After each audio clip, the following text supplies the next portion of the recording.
بسم اللہ الرحمن الرحیم۔ Welcome to my channel. تو شروع کرتے ہیں کرن سورج واصف علی واصف کی۔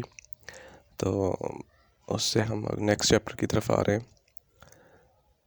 اب کسی نبی نے دنیا میں نہیں آنا، لہٰذا دین کی تبلیغ کی عظیم ذمہ داری ہم سب پر ہے۔ اپنی اصلاح کے بعد یہی امت دنیا کی اصلاح کرے۔ جس نے لوگوں کو دین کے نام پر دھوکہ دیا اس کی عاقبت مخدوش ہے، کیونکہ عاقبت دین سے ہے اور دین میں دھوکہ نہیں۔ اگر دھوکہ ہے تو دین نہیں۔ جو شخص اس لیے اپنی اصلاح کر رہا ہے کہ دنیا اس کی تعریف و عزت کرے تو اس کی اصلاح نہیں ہوگی۔ اپنی نیکیوں کا صلہ دنیا سے مانگنے والا انسان نیک نہیں ہو سکتا۔ ریاکار اس عابد کو کہتے ہیں جو دنیا کو اپنی عبادت سے مروب کرنا چاہے۔ جب تک محبر صادق صلی اللہ علیہ وسلم کی صداقت پر اعتماد نہ ہو، ہم توحید کی تصدیق نہیں کر سکتے۔ انسان کا اصل جوہر صداقت ہے۔ صداقت مصلحت اندیش نہیں ہو سکتی۔ جہاں اظہار صداقت کا وقت ہو وہاں خاموش رہنا صداقت سے محروم کر دیتا ہے۔ اس انسان کو صادق نہیں کہا جا سکتا جو اظہار صداقت میں ابہام کا سہارا لیتا ہو۔ دانا نادانوں کی اصلاح کرتا ہے، عالم بے علم کی اور حکیم بیماروں کی۔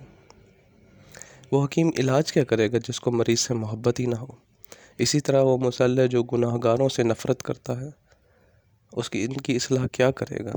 ہر صفت اپنی مخالف صفت پر اثر کرنا چاہتی ہے، لیکن نفرت سے نہیں، محبت سے۔ اگر زندگی بچانے کی قیمت پوری زندگی بھی مانگی جائے تو انکار نہ کرنا۔ باطن ایک علم ہے، جس کو عطا ہو جائے وہ اسے باطن نہیں کہتا بلکہ ظاہر ہی کہتا ہے۔ علم باطن سے ظاہر میں آتا ہے، اسی طرح وہ غائب جس کا علم عطا ہو جائے وہ غائب نہیں کہلاتا۔ غائب وہ ہے جس کا علم بندے تک نہیں پہنچتا، یہ صرف اللہ کے پاس ہے۔ ایسے غائب کا تذکرہ بھی نہیں ہو سکتا اور اللہ کے لیے کچھ غائب نہیں۔ زندگی اور عقیدے میں فاصلہ رکھنے والا انسان منافق ہوتا ہے۔ ایسا شخص نہ گناہ چھوڑتا ہے نہ عبادت۔